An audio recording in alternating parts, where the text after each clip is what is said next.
Anime fans அனைவருக்கும் வணக்கம். இன்றைக்கி நம்ம 10,000 வேர்ல்டு எபிசோட் 233, 234 தான் பார்க்க போகிறோம். போன எபிசோடில் அவன் என்ன பண்ணியிருப்பான், அவனோட பையனை மீட் பண்ணியிருப்பானா.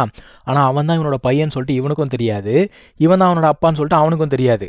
இந்த 2 பீஸ்ட் இருந்தது பாருங்க, அது ரெண்டுமே எதுக்கு சண்டை போடுதுன்னே தெரியாமல் பயங்கரமாக அடிச்சுக்குதுங்க. ஸோ அதுங்க இங்கே சண்டை போடும்போது இவங்க 2 பேர் பேசிக்கிட்டு இருக்காங்க. லின்ஃபங் கேட்குறான், உன்னோட அப்பா யாரு அப்படின்னு சொல்லிட்டு கேட்குறான். இவன் தான் அவங்க அப்பாவை பார்த்தது இல்லைல்ல, இருந்தாலும் என்ன சொல்கிறான், எங்கள் அப்பா வந்து இந்த மாதிரி காவல் காத்துக்கிட்டு இருக்காரு, அவர் வந்து ஏலியன் ரேஸ் கூட சண்டை போட்டுக்கிட்டு இருக்காரு. எங்கள் அம்மா என்ன சொன்னாங்கன்னா, எங்கள் அப்பா வந்து ரொம்ப ஸ்ட்ராங்கான ஒரு பர்சன், இந்த வேர்ல்டுலேயே நம்பர் 1 ஸ்ட்ராங்கஸ்ட் பர்சன் அப்படின்னு இந்த பையன் சொல்ல, லின்ஃபங் என்ன சொல்கிறான், ஆமாப்பா உன்ன மாதிரி ஒரு பையனை பெற்று எடுக்கணும்னா கண்டிப்பாக உங்கள் அப்பா வந்து ஸ்ட்ராங்கான பர்சனாக தான் இருப்பான், எனக்கு தெரிஞ்சு உங்கள் அப்பா ரொம்ப ஸ்ட்ராங்கான ஆள் தான் அப்படின்னு சொல்லிட்டு இவனை ஒத்துக்கிறான். இப்போ இவங்க 2 பேர் இப்படியே பேசிக்கிட்டு இருக்கும்போது இந்த பையன் என்ன கேட்குறான், உங்களை பார்த்தா அந்தளவுக்கு வீக்கான ஆள் மாதிரி தெரியல, ஆனால் உங்கள் பவர் ஏன் ரொம்ப கம்மியாக இருக்குது அப்படின்னு கேட்குறான். அதான் லின்ஃபங் என்ன சொல்கிறான்னா, இந்த டெலிபோர்ட்டேஷனில் மாட்டினாங்க இல்லையா, அதில் வந்து இவனுடைய பவருக்கு கொஞ்சம் டேமேஜ் வந்துடுச்சு, அதனால தான் நான் கொஞ்சம் வீக்காக இருக்கேன் அப்படிங்கிறான். இப்போ பிரச்சனை என்னென்னா, இப்படியே வீக்காக இருந்தால் இந்த ஒரு உலகத்தில் சர்வைவ் ஆக முடியாது. ஸோ இந்த ஒரு பிரச்சனையை உடனடியாக சரி பண்ணணும் அப்படின்னா அதுக்கு ஒரே வழி தான் இருக்குது. இங்கேயுமே அதாவது இந்த உலகத்துலேயும் பார்த்தீங்கன்னா அது ஒரு குளம் இருக்குது, அதில் குளிச்சா இவனுடைய பிரச்சனைகள் எல்லாம் சரியாயிடும். ஆனால் அங்கே போகணும்னா அதுக்கு இவன் ஒரு செக்டாரில் ஜாயின் பண்ணணும். இதை பற்றி யோசிச்சுக்கிட்டே இருக்கும்போது ஏகப்பட்ட பீஸ்ட் பார்த்தீங்கன்னா அந்த இடத்துக்கு வர ஆரம்பிக்குதுங்க. இதை பார்த்த உடனே நம்ம ஷாவுத்தியன் பயங்கரமாக பதறுது, ஐயோ இவ்வளோ பீஸ்ட் வந்துடுச்சு அப்படின்னு சொல்லிட்டு பதறுது. ஆனால் லின்ஃபங் என்ன பண்ணுறான், எப்பவும் போல் இறங்கி அதை அடிக்க ஆரம்பிக்கிறான். இந்த பையனுமே பார்த்தீங்கன்னா இன்னொரு பக்கத்தில் சண்டை போட ஆரம்பிக்கிறான். என்னதான் 2 பேரும் பீஸ்ட்டை வந்து அடிச்சுக்கிட்டே இருந்தாலும் எவ்வளோ நேரத்துக்கு அடிக்கிறது, ஏன்னா பீஸ்ட் வந்துக்கிட்டே இருக்குது, இங்கே இருந்தால் வேலைக்கு ஆகாது, கிளம்பி போகலாம் அப்படின்னு சொல்லிட்டு லின்ஃபங் கிளம்பி போகிறான். இந்த பையனுமே பின்னாடியே வரான்.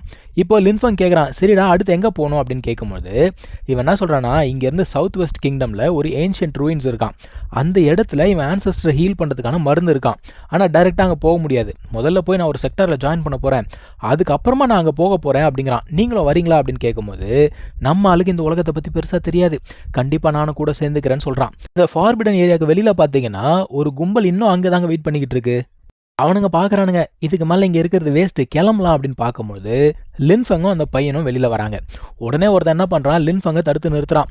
அவன் என்ன கேட்குறான் தெரியுமா, எப்பா நான் வந்து எந்த பிரச்சனையும் பண்ண வரல, ஆனால் நீ எப்போ இந்த ஒரு ஃபார்பிடன் ஏரியாக்குள்ளே போன, நீ எந்த பவரை வச்சுட்டு உள்ளுக்குள்ளே போன அப்படின்னு கேட்குறான். இப்போ லின்ஃபங்கு கேள்வி என்னென்னா, நீ எதுக்கு இதெல்லாம் கேட்குற அப்படின்னு சொல்லிட்டு அவன் கேட்க, அந்த ஆள் என்ன சொல்கிறானா, இல்லை எல்லாத்துக்கும் சம்மந்தம் இருக்குது, அந்த ஃபார்பிடன் லேண்டில் வெறும் மான்ஸ்டர்ஸ் மட்டும் கிடையாது, ஏலியன் ரேஸ் வேறு இருக்குது, நீ உன்னோட ஐடென்டிட்டி அப்படிங்கிறத ப்ரூவ் பண்ணலன்னு வச்சுக்கோ, நீ வந்து ஏலியன் ரேஸ்ன்னு சொல்லிட்டு நாங்கள் எடுத்துப்போம் அப்படிங்கிறானுங்க.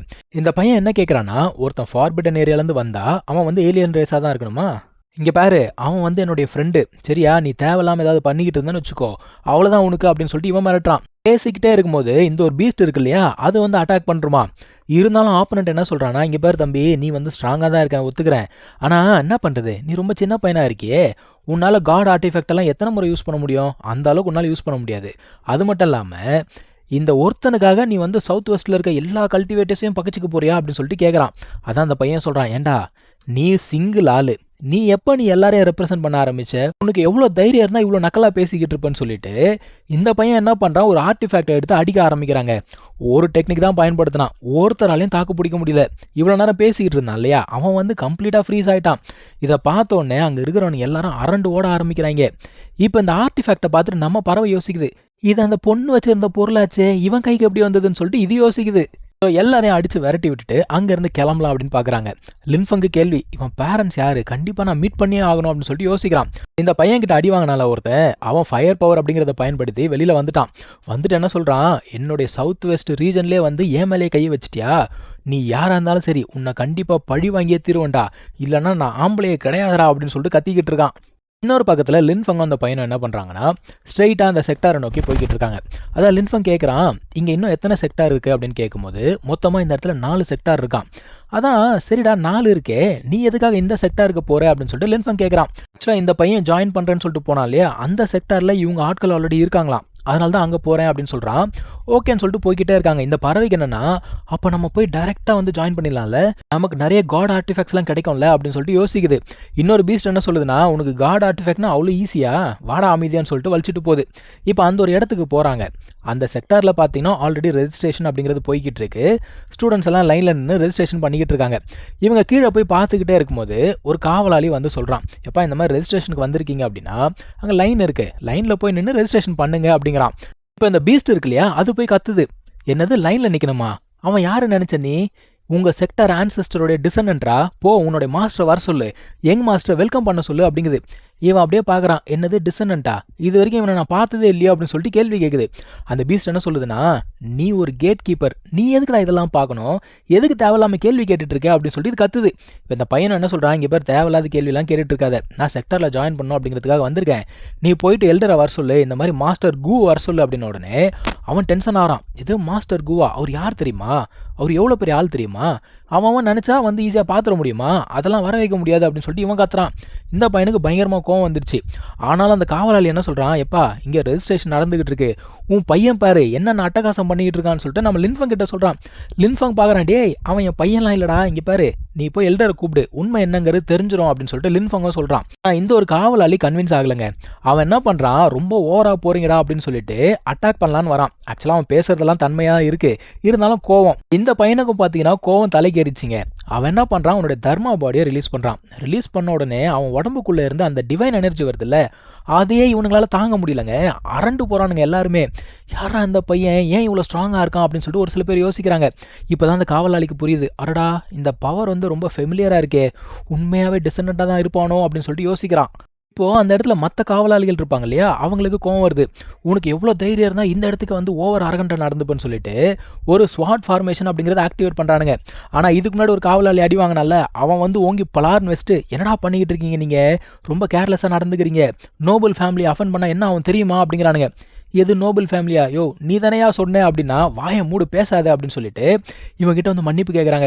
எப்பா நீ ஏதோ சொன்னியே, உன் ஆன்சஸ்டர் வந்து சூ ஃபேமிலியை சேர்ந்தவனா அப்படின்னு உடனே ஆமாம், சரி உங்கள் அப்பா பேர் அப்படின்னு சொல்லிட்டு கேட்குறான். இந்த பேர் தேவையில்லாமல் பேசாத, போ எல்டர்கிட்ட சொல்லுடா அப்படின்னு உடனே சரி வாங்க நான் கூப்பிட்டு போகிறேன் அப்படின்னு சொல்லிட்டு உள்ளுக்குள்ளே கூப்பிட்டு போகிறான். அந்த பையன் என்ன பண்ணுறான், லின்ஃபங்கை திரும்பி பார்த்துட்டு நீயும் கூட வா அப்படின்னு சொல்லிட்டு அவனையும் கூட சேர்த்து கூப்பிட்டு போகிறான்ப்பா. இப்போ உள்ளுக்குள்ளே ஒரு 2 பேர் உட்காந்துட்டு இருக்காங்க. அதில் ஒருத்தர் வந்து பார்த்தீங்கன்னா அந்த சூ ஃபேமிலியை சேர்ந்தவர் தான். அவர் வந்து ஒரு கிராண்ட் எல்டர் போல தெரியுது. அவர்கிட்ட இன்னொருத்தர் சொல்லிக்கிட்டு இருக்காரு, என்னப்பா உங்கள் ஃபேமிலியில் அடுத்து ஒரு ஜீனியஸ் வந்துட்டான் போல தெரியுதே, யாருக்குமே தெரியாமல் இவ்வளோ சீக்கிரட்டாக வச்சுருந்துருக்கீங்களேப்பா அப்படின்னு சொல்லிட்டு கேட்குறாரு. இந்த மனுஷன் என்ன சொல்கிறாரு, இப்படி ஒரு பையன் இருக்கான்றது எனக்கே இப்போ தான் தெரியும், முதல்ல அவன் வரட்டும் அப்படின்னு சொல்லிக்கிட்டு இருக்காரு.